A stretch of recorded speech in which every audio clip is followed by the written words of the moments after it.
The theme of the session is Mario Mignone and Italian cultural history. And the first presenter will be Ernesto Yalongo. Ernest is professor of history at Hostos Community College in the City University of New York. He's the author of Filippo Tommaso Marinetti, The Artist and His Politics, 2015, and articles dealing with modern Italian politics and culture, including nation building through anti-Semitism in Annali d'Italianistica, 2018, Filippo Tommaso Marinetti and Fascist Italy's Racial Turn in Visual History, Rivista Internazionale di Storia e Critica dell'Immagine, 2018, and Visualizing Italy Through a Militant Lens, F.T. Marinetti and Italy's Military Experience in Italy and Military Cultures, 2020. The title of his paper is Mario Mignone as Historian. Ernest. I had the good fortune of having worked with Mario Mignone on a couple of occasions. In 2009, is this going to work? I'll try it this way. In 2009, I had just finished my dissertation on Filippo Marinetti and his politics. It was the 100-year anniversary of the founding of the Future Start movement, and the center had a conference at its Florence campus. And I went there and I presented my work. A few years later, when I published my book, Mario invited me out here to present the book, and I very much enjoyed the occasion to talk with a number of literary scholars of futurism about futurist politics. There was some disagreement, but keeping with Stefano Vaccaro, where is he? There he is. Mario very much enjoyed having different points of views on the table, and then you make up your own mind. Today, to continue the intellectual journey with Mario Mignone, I want to look at some of the themes that he explored in his more historical work, specifically his volume, Italy Today. I'll be speaking on the third edition, 2008, and my colleague here, Nicolino Applauso, will be thankfully talking about the fourth edition in press. The book has become a standard reference work for anyone seeking a primer on post-war Italy. And to give proper context to Italy since World War II, and after the fall of the Soviet Union, Mignone offers the general reader broad and eloquent summaries of the main currents of Italian history from the Risorgimento onwards. Often, his comments are incredibly prescient. I want to share with you some of the themes of the book that Mignone touches on, and in the process show how he introduced so many readers to Italy and its history. In this book, Mignone very consciously placed himself in opposition to that view of Italy as having been a failure as a nation with a weak national identity. Arguing against an older Anglo-Saxon version of Italian history, Mignone accepted Italy for what it was. Quote, in the process of questioning old cliches, the fundamental issue of what Italy is as a nation is raised. Is it a social fiction with no fixed identity? Does the fact that a strong civic consciousness and a developed sense of the nation state, said to be found in the mature democracies, are held to be lacking in Italy, where familism and local identities allegedly hold sway? Does that justify the view that such Italian peculiarities must be pathological abnormalities? His answer in this book is a resounding no. When referring to the linguistic diversity of the country and its varied dialects, as well as Italians who were of French, Albanian, Slovene, German, and Greek descent, he argued, quote, the linguistic diversity of the peninsula and islands, so often interpreted as a sign of weak national culture, is actually the basis of a rich cultural pluralism. Additionally, a national identity defined by cultural plurality is rooted in Italy's place in the Mediterranean. And as such, I commend Alessandro for his paper earlier. Quote, while remaining firmly anchored in the world of Western European civilization, Mignone wrote, Italy seems to stretch out naturally toward the opposite shore of the Mediterranean.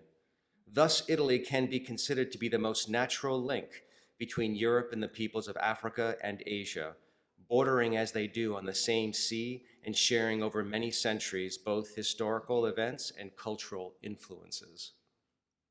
With these words, Mignone firmly placed himself in alliance with scholars of Mediterranean studies, who look to just these international connections to define national identity and do not simply look to internal cultures. He comes to his conclusions, Mignone, by looking at Italy from an Italian perspective, and not, as he wrote, from the American or Western European one. Mignone was born and raised in Italy, but spent most of his life in America and returned to Italy frequently, as many of us do in this audience, to do research and to visit family and friends. As such, Mignone offered us a vision of Italy that did not begin from the premise of it not meeting a pre-established Western standard, but that appreciated Italy on its own merits, though pointing out where Italy was in need of reform. In writing this book, Mignone was also talking to Americans, and Italian Americans specifically, and seeking to correct images of Italy which did not match the current nation. Somehow, he wrote, the American view of Italy is still affected by the memories of Italian Americans whose forefathers had left crushing poverty for a land of opportunity. And although their sons and daughters are corporate heads, sit in Congress and on the Supreme Court, have risen to the top of many professions, and have been economically successful, their success has not completely erased the stereotypes of their parents' place of origin as being a poor and underdeveloped country. This image has been reinforced by new situations, a country where the government often falls and is replaced by another with equally poor prospects, where strikes abound, and where people in the 1950s and 60s were still pouring out of the underdeveloped South to seek work in Northern European countries or across the ocean. And, of course, he continued, in reporting or portraying the persistence of the mafia and other forms of corruption within Italian political and social life, the American media perpetuates images of Italians that are in line with those portrayed in The Godfather and The Sopranos.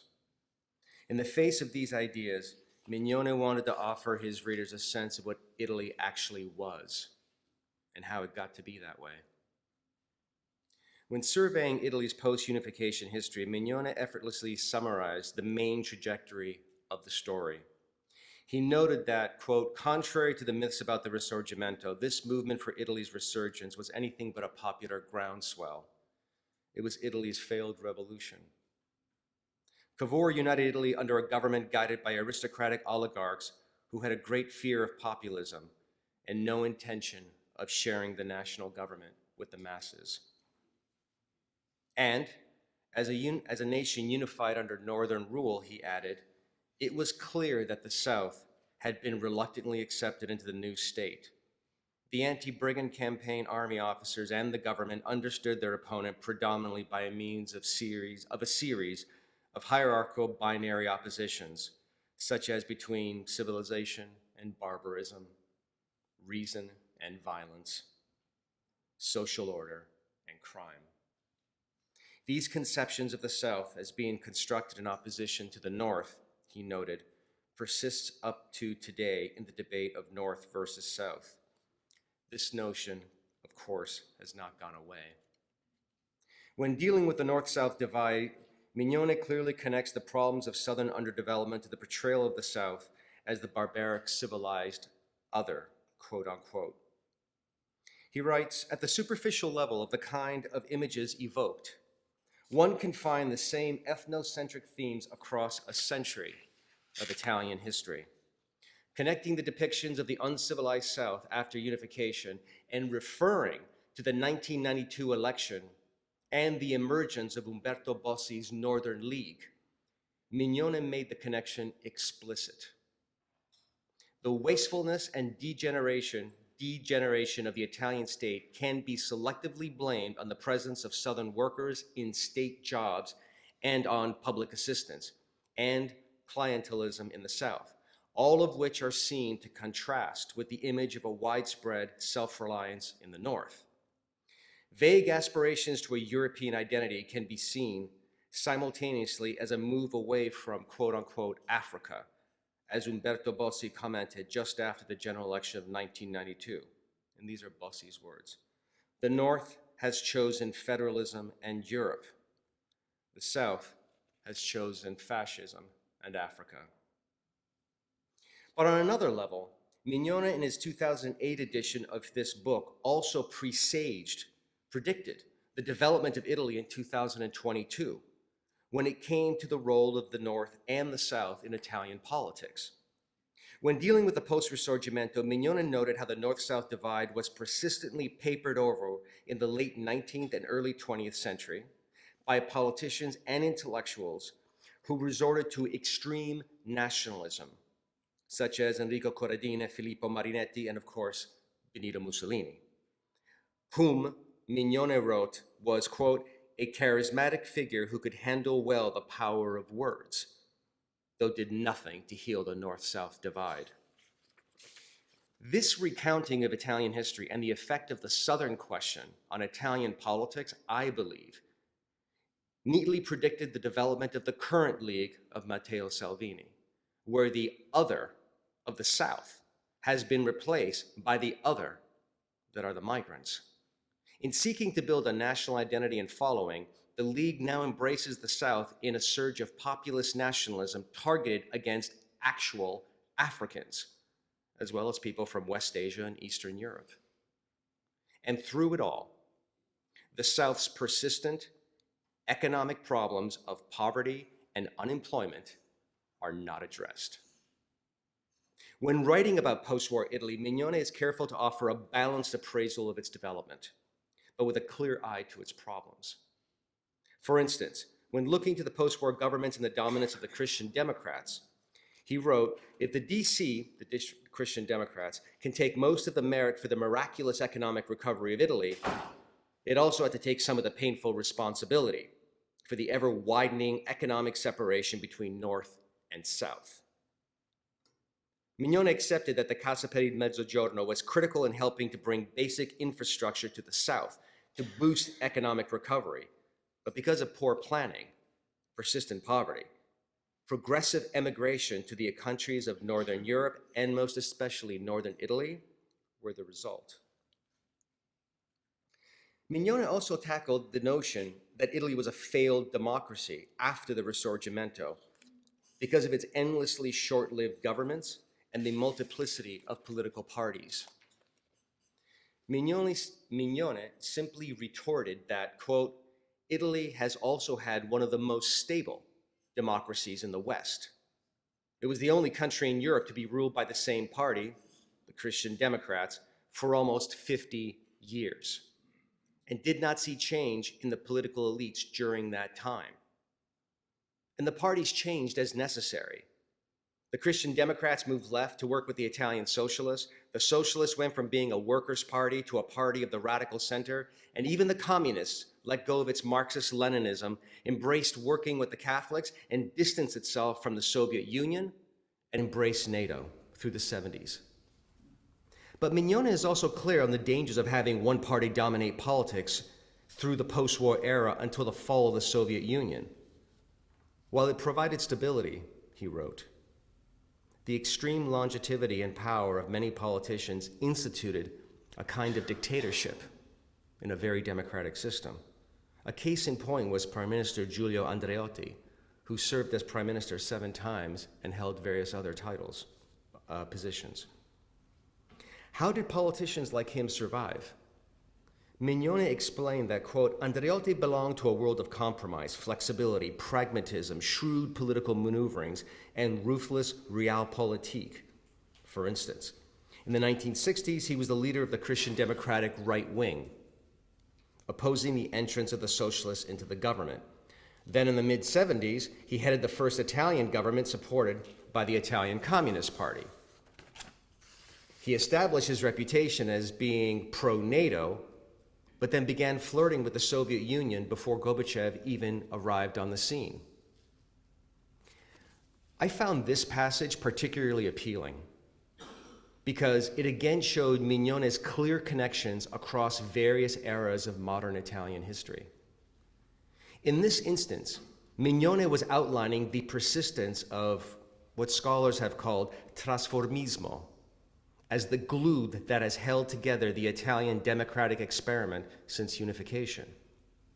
Andreotti was in fact the modern-day incarnation of Agostino de Pretis and Giovanni Giolitti, who in the late 19th and early 20th century bridged left and right, brought a stability that Italy sorely needed at the time, though with all the problems of taming the political opposition and limiting reform that such political practice inevitably brings.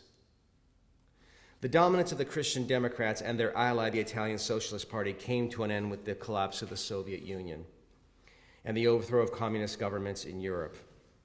Their effect on Italian politics is of a particular importance to Mignone and to myself, as his conclusions pointed to the contemporary problems Italy is still facing.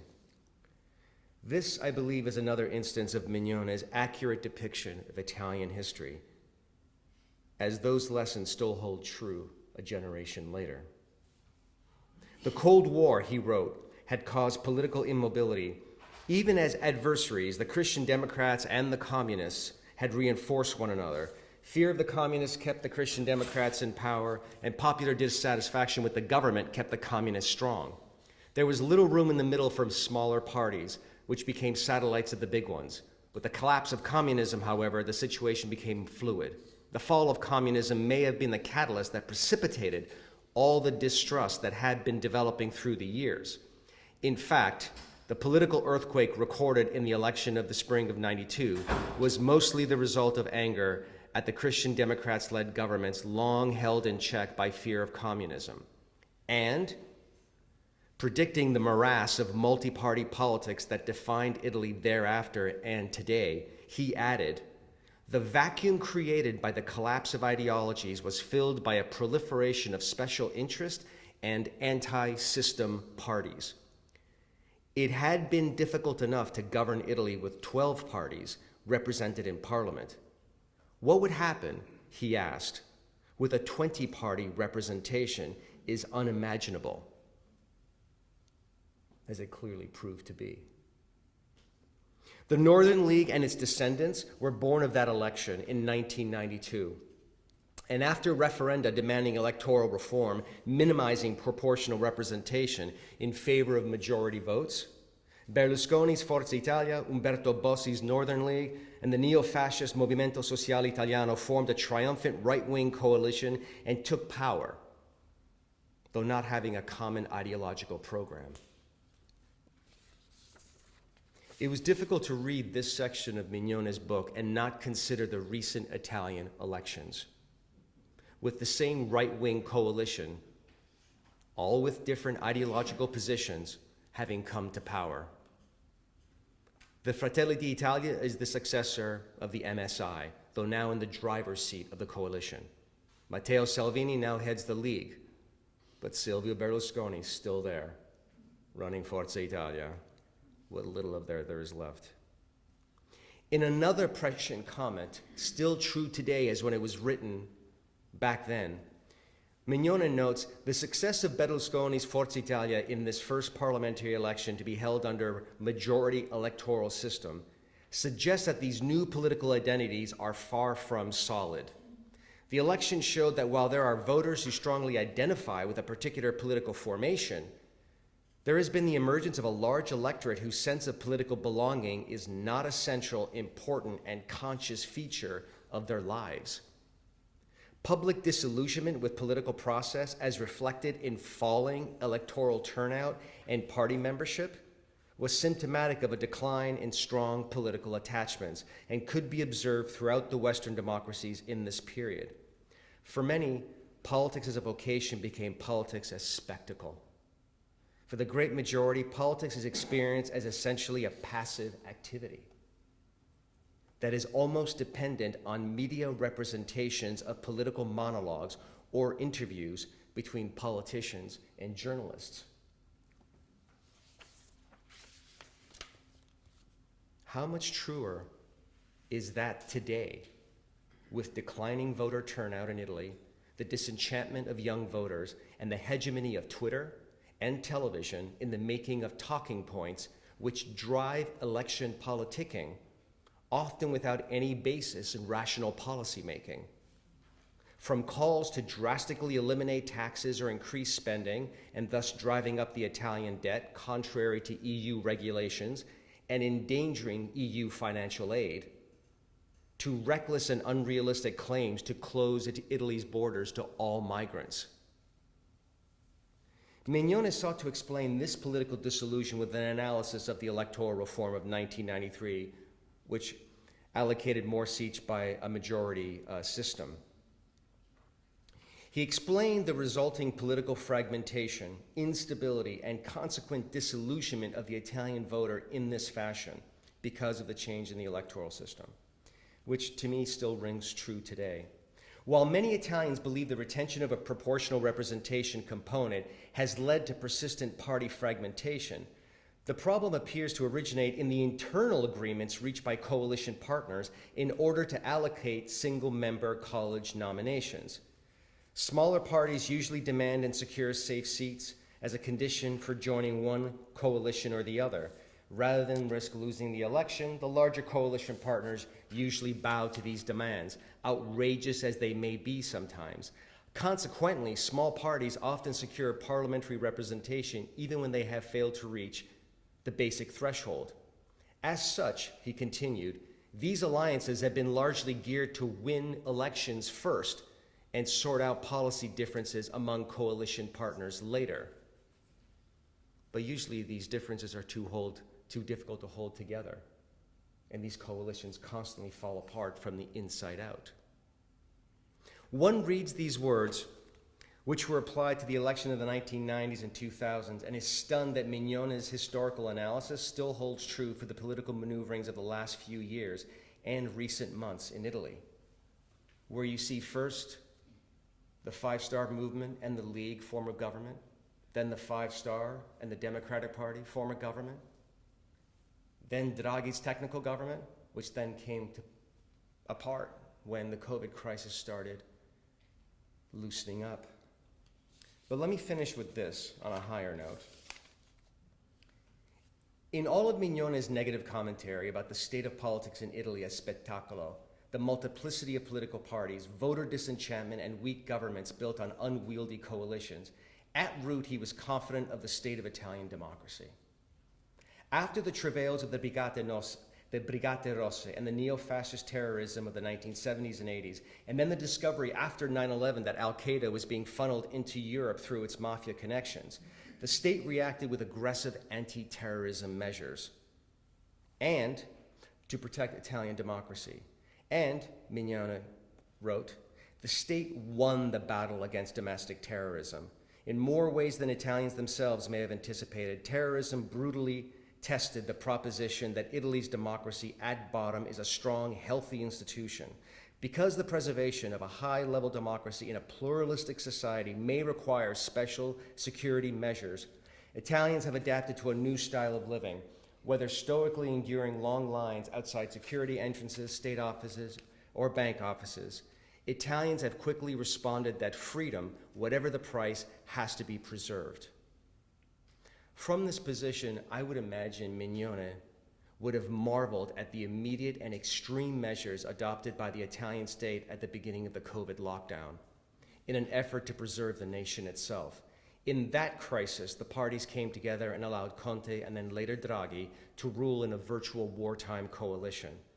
However, I expect Mignone would not have been surprised that when the crisis began to relent in the spring of 22, this COVID coalition fell apart as the constituent parties sought to trigger elections to improve their relative positions.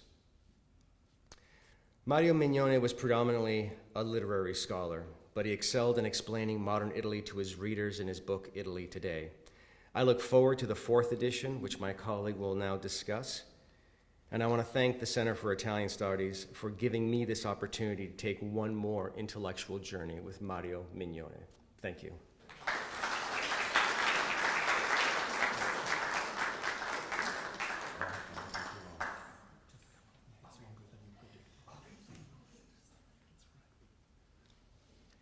Thank you, Professor Yalongo.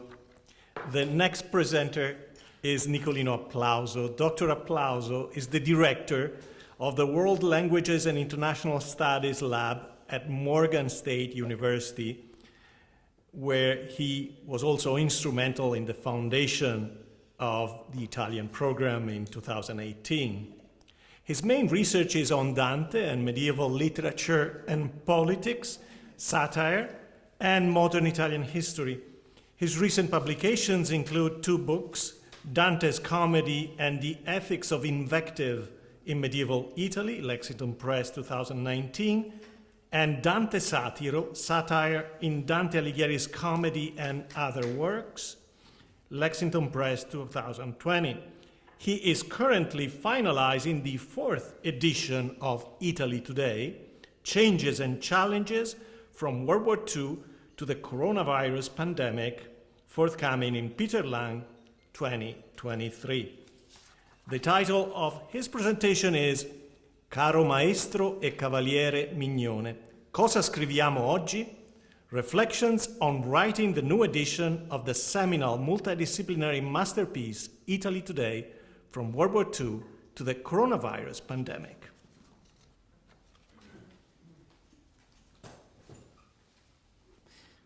Thank you so much, Andrea Fedi. And before I start, I would like also to thank everybody, grazie a tutti, especially Giuseppe Gazzola and Matteo Brera and all the great team here at Stony Brook University for organizing this important memorial to commemorate Mario Mignone. Special thanks also to the family Mignone that is here, particularly Lois Mignone, with whom I corresponded and also spoke on the phone. It's great to see you in person. And I'm delighted and honored to be here to present what is forthcoming next year. That is the 4th edition of Mario Mignone's book, Italy Today. You can see here a little PowerPoint presentation as we'll try also to go through the history of this project and the title. So this contribution will present the details behind the project of the new edition of Italy Today, co-edited by Mario Mignone and I, that is forthcoming with Peter Lang Publishing, which is the same publisher that published this latest edition. This new edition, as you can see from the title, we changed, and especially after recent development acquired the addition of the coronavirus pandemic, includes turning points and changes. And this 4th edition is still has a multidisciplinary scope, as previously authored by Mignone in 2008, and I have here the copy, as we will go through it together. So in the following presentation, I'm projecting to cover three main points that I am allowed. First point will be Italy Today, Mario Mignone's work, its importance, its impact, and its scope, which I think was groundbreaking when it came out first edition, and is still very seminal and important work for us all. Second part of this presentation, I will address why and how this new edition came about with Mario Mignone, and the planning behind it, maybe some behind the scene. And the last point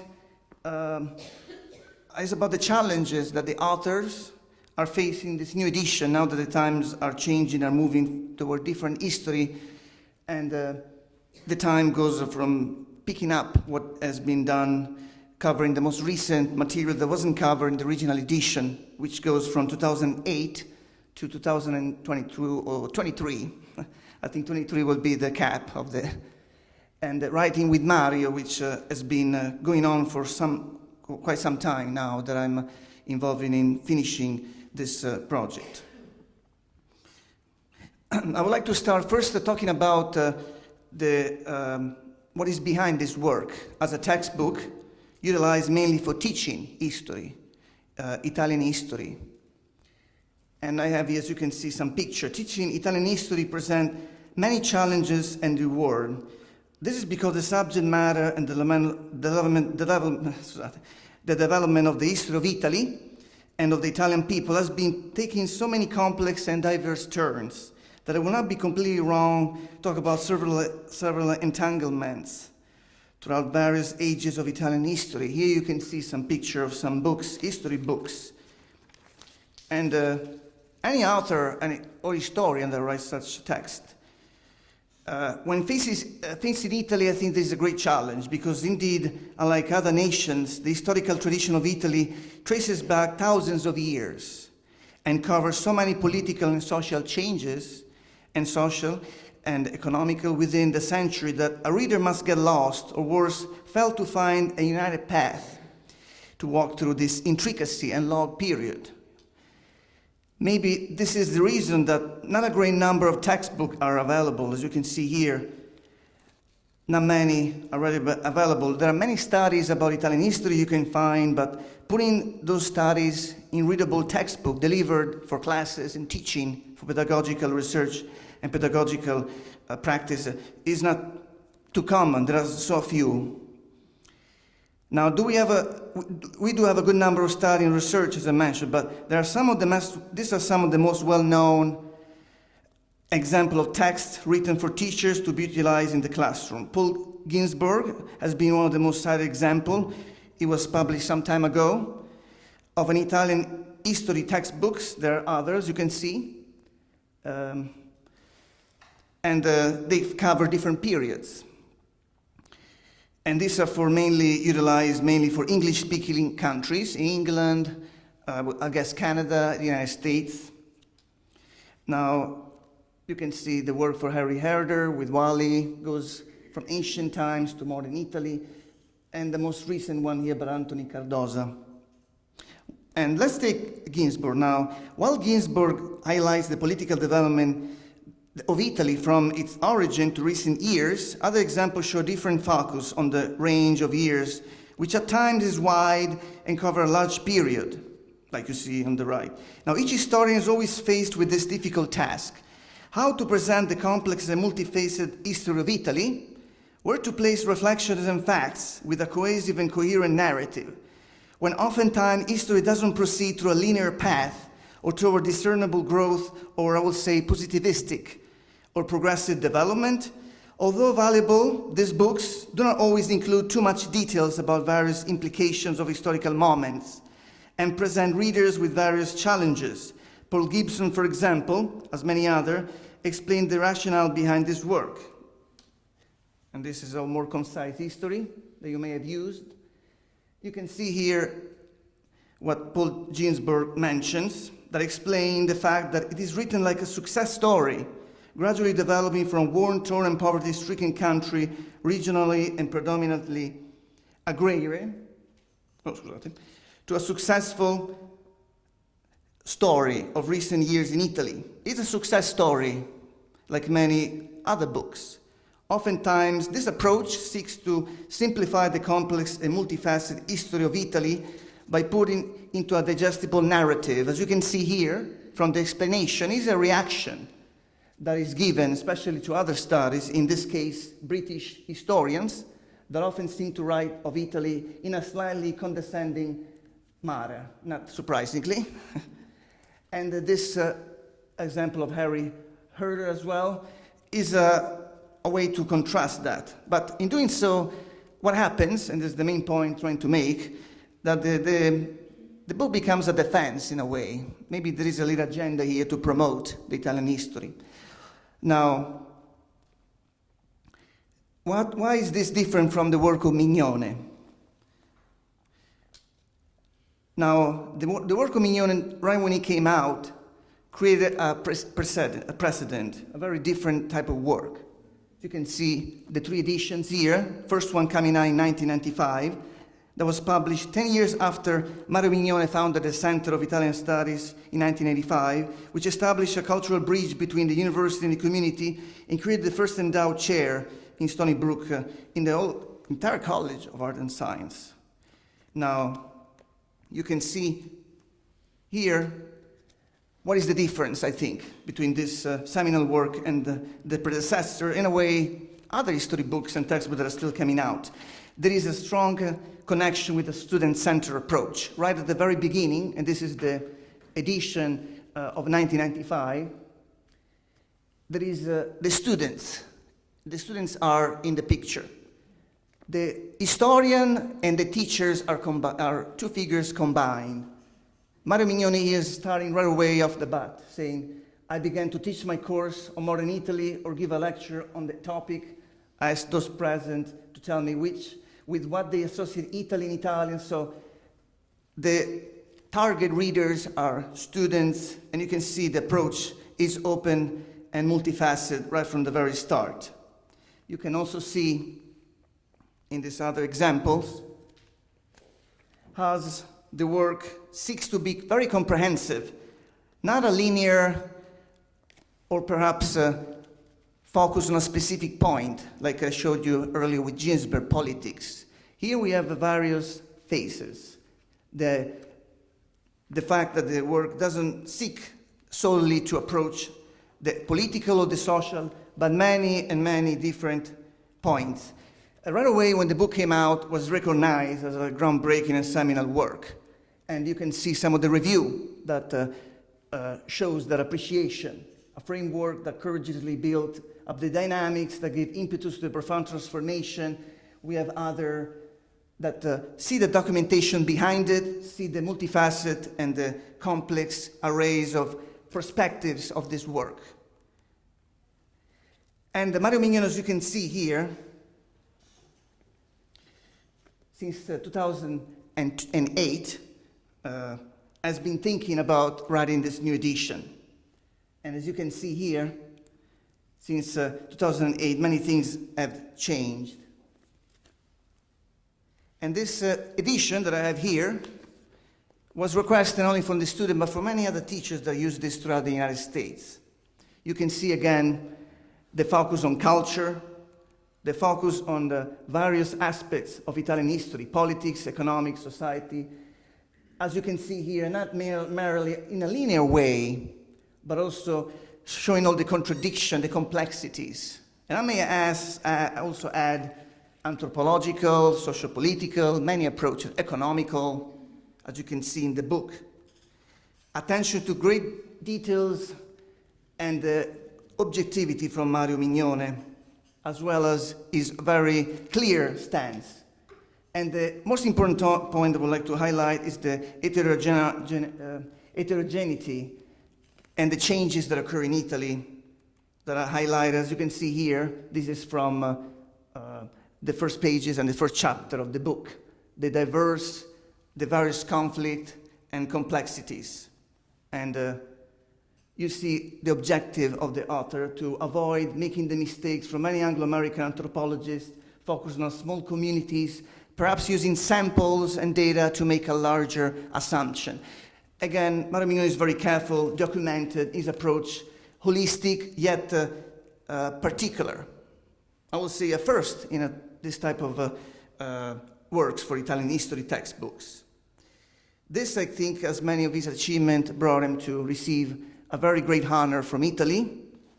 And you can see here, Mario Mignone. And I point this out because the date, as you can see, may be a coincidence, but it's an important date to remember as September the 8th, when he was announced, was also, as you can see, in connection to what I will mention later. Now, the book you can see is a meaty work, 400 pages, but divided in many different parts. You can see here the introduction. If you're not familiar with the textbook, it is a book that may be intimidating at first for this length and the wide variety of topics covered, but it goes to approach the history of Italy in many different ways, many different lenses. That when I first saw it, and I utilized it in my classes, I was not only very impressed, but also wonder if this is a work of one single author. That's the first thing I thought. It is not possible that only one person wrote this, but of course this is the product of many years of Mignone's experience as a scholar and teacher, because he was able to also deliver in a very readable fashion all this material. You can see also the conclusion of each chapter, if you have the chance to read it, that include always conclusion and a general picture of the topic in a very heterogeneous opening thoughts, not closing and labeling, but opening thoughts and steering ideas. That's what I found out while I was using this book in my classes when I was teaching history courses in English at Loyola University, Maryland. Students appreciated this complexity, and it was important to share this with Mario. And when I had the chance to talk to him in person. Now, since 2008, many things have changed in Italy and the global history, including both social and demographic changes in the Italian population. More specifically, the world experienced the global financial crisis of 2008. And that was one of the main reasons why there was a request for a new edition. In 2008, when this book came out, right in that year, you remember what happened, 2008? You probably remember in your pocket what happened. That to be more light, the recession. So that was one of the, I would say, worst economic disaster after World War II. Nobody knew there was going to be another disaster after that, even worse than the 2008 recession, and that is the pandemic. So many things have changed, mass migration from Africa and the East, as well as the coronavirus pandemic. You can see why a new edition of Italy Today was needed from 2008, right, a few years after as today. And you can see some of the points that we include in this new edition that have to do with many changes that Italy has gone through. The mass migration, and also the political changes with populism, the surge of the right, and new dynamics that are putting into question democracy as a system. Now, how the idea of the new edition emerged, I would like just to go through with you some behind the scene, because I think this is important to show Mario Mignone as a scholar, but also as a man, as a great human being, I have to say. The idea came about, well, the collaboration, I will say, came about very fortuitously with an email written to Mario Mignone in December 2017, not long ago. I haven't met Mignone yet in person, but I've been using his book. I look up as a junior scholar, very honored to be in touch with Mario Mignone. And it was about just a review for a colleague, University of Roma 3, Franco Suitner. I was involved in this book, and we're seeking some reviewer, Forum Italicum. And you can see the reply of Mario Mignone, because I couldn't help it to give a little praise, because his book, as you can see, when he replied, I was expecting Mario Mignone to reply. I was putting a PS. The PS was short, and he mentioned simple question to Mario Mignone: what are you doing the new edition? I've been writing a lot of additional material, because it's becoming increasingly difficult when in 2018, 2017, well, back then 2017, to include all the new material. And I just posed the question to Mario Mignone in the email.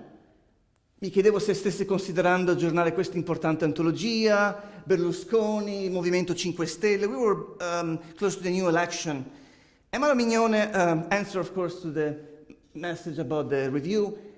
And it was very interesting, his replies. You can see, non ho tempo per altri 2 anni, ma se ti piacerebbe collaborare, ti senti preparato, lo possiamo fare insieme. And we have already, as many of you mentioned, Professor Mignone, but I noticed this exchange become informal with the two right away. I was very delighted. And the exchange continue. I exchanged work that I published with him. I was working on a study on political with the economist Paolo Silos Labini, the Berlusconi government, and also another article with the political satire and music during the years of LED. Mario Mignone was very interested about this work, and as you can see, the collaboration started. And since the election, I was working on the material for my class. I was invited to give a lecture. Mario Mignone invited me to give a lecture on the election. There was some problem with snow. We delayed the invitation, but at the end, I was able to give a lecture on the Italian election. During that meeting that occurred not long ago, this is the PowerPoint of my presentation. It was a great encounter for me personally to meet Mario for the first time and discuss in a way that was very fruitful and very, I would say, open to different perspective. As Mario Mignone taught me, this presentation was open. And I presented populism as I presented in my class, thinking about the student, not bringing to the table an opinion about populism, but asking the question, what is populism? We had a good audience, mainly for the community. This was supposed to be a lecture for a student in a class, but I think that semester some of you were in sabbaticals. But we had a good turnout with the community showing up for this, and I was right at the cultural, the Institute of Italian with Mario. As you can see here from these slides, from the presentation, we talk a little bit about populism, and I address the topic, really discussing the phenomenon that was discussed and brought up right in 2018. Who is against? Who is for? You can see some people that then became prime minister that they were against, and then some people that are for. And the populism was so much as a novelty, but it was always associated with the right wing, as I brought here in my presentation. So this is just to show you the presentation, how we went, and the discussion that developed. Because again, Italy as a laboratory, Umberto Eco, I guess, famously said that, shows always new system, new political views. And the populism in Italy, I don't know where animal it was. It was definitely not a right-wing phenomenon. As you know, we have a very abnormal situation. Again, this created a very interesting discussion. And then was, as I mentioned, a great meeting. We discussed this possibility. And I was worried too. I don't know how this talk will go with Mario. And as some of you mentioned, he didn't say much. And after I share my opinion, I was very interested about the topic. Mario told me his opinion and all the various points. I was very interested to see his opinion, and he agreed with some points. We went over others, but definitely the discussion was very dynamic. And as you can see here, this continued over time on the telephone, the new edition, and the contract was made. Another lesson, another lesson from Mignone that I would like to mention was the fact that I wrote 2 books before this, but I didn't have enough experience to negotiate. And as a Fred Guadalupe, I don't know if you hear. Oh, there you go. Mario Mignone also taught me to negotiate, the art of negotiation with publisher, because he was able to negotiate, because the book sold well, and he was thinking for this new edition, and the editor was acting a little bit like I ran the show. No, Mario say, I ran the show. I make the deal. Mario, again, was instrumental for this. And then I would like to point out something that was very important for me, the discussion on the phone, but also the exchange. And here you can see the date, because this was September the 6th. Many mail came, throughout this period. And I'm pointing this out, the date. Why is the date important? Because, as you know, Mario Mignone passed not long ago after this email that I received from him. If I'm not wrong, it was a Sunday, September the 8th. So from what you see from this correspondence, he was still thinking about this new edition. We were working together to try to finish it. We were working on the details about what to change, what to cut. A lot of discussion about cutting, a lot of material, making shorter, even though I found it difficult sometimes. But then an email came about. This was his last email I received the day before, I think.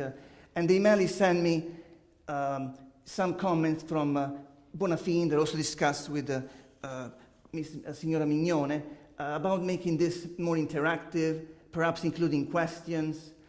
And this was a very important lesson for me as an author, a lesson in humility, because we write books. We expect everybody to maybe understand and appreciate our books. But oftentimes it's good as a teacher to confer with our reader, the students, our colleagues. And that, I think, is another great lesson that I learned from Mario Mignone. So the changes were made. And as you can see, highlighting here the changes, and the great loss came. I was shattered. But I continue this work as Mario wanted. The focus on being concise and condensed is still being kept as the work continues, student-oriented with a more interactive voice. Each chapter according to some of the comments, include questions and keyword the student can explore. And these are some examples. For example, that was mentioned before in chapter 1. Students talk about how Italians are. Well, we thought about perhaps giving them an exercise that they can try to write physical trait, and then at the end we can have a discussion about it. Even the section about stereotypes on chapter 1. This is for a magazine that tells a little bit what the other European may think about the Mediterranean or Italians, and so on and so forth. And also a current trend, I teach in a historically black college, so it's important also to connect Italy to the history of colonialism. Some sections include the interactive portion when we have a question to students, and bringing also to the table some other recent phenomena like Montanelli, Italo Montanelli, and some of the discussion. And you can see this at the end of the chapter, some question. What do you think the historical moment of colonialism? What is your opinion? And as you can see, more interactive exercise, political government. We provide a picture of the Repubblica. The student have to do a matching exercise, perhaps finding questions on the website. So, and for the partitocrazia, perhaps giving them a list and asking questions, open a forum, a discussion with the student, try to make this as interactive as possible. And this is just to give you an example about the challenge, because keeping the Mario Mignone's voice, Mario Mignone's perspective, this is the conclusion of the first chapter that you all know, and it was just mentioned just before by Ernest Yalongo. My take, and our take, it's about a question about Italy, a flawed democracy, or maybe democracy flawed, because there is a crisis going on. And if this term came from England, The Economist, I also mentioned what has been happening in England, that as you can see, I don't know many prime ministers in 5 years that have been changing. So, and the idea that Italy, again, is being a more stable democracy in Europe. So you can see how that continues the spirit of Mario. And to conclude, and also, of course, some contradiction, as we have the longest serving minister within these years of 2008, being Berlusconi, namely, well, the other one, and somehow they were sitting at the table eating, I don't know how that happened, and the forgotten politicians. So you can see the contradiction of Italian history. The superstar, or the youngest prime minister in the history of Italy, completely forgotten Renzi, as well as Luigi Di Maio, the superstar of the Movimento 5 Stelle. A question to ask our students, why those superstars, or Mattatore, like he was called, disappeared from the scene.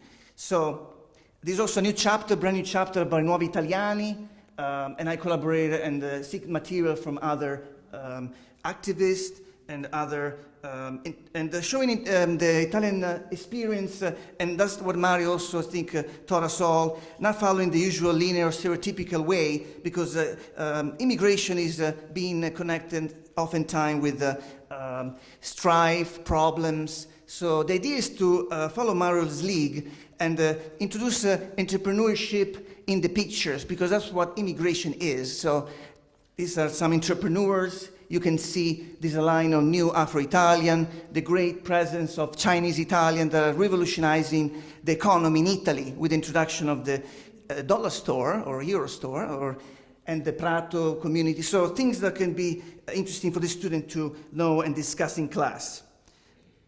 And of course, the impact of the coronavirus, which included one of the most rigorous laws ever after fascist Italy for the mandates, but yet made Italy the epicenter of the, maybe exiting the epicenter after being the epicenter of the pandemic.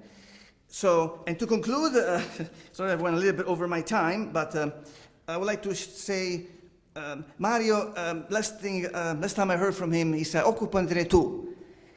And it's been a challenge for many, as well as a great challenge, because from one part, trying to preserve Mario's multifaceted, innovative, and heterogeneous perspective. Now I'm the sole author finishing this work, and at the same time reducing, changing, updating this great masterpiece, so the text without distorting the original intent, and keeping as much as possible the hand of Mario.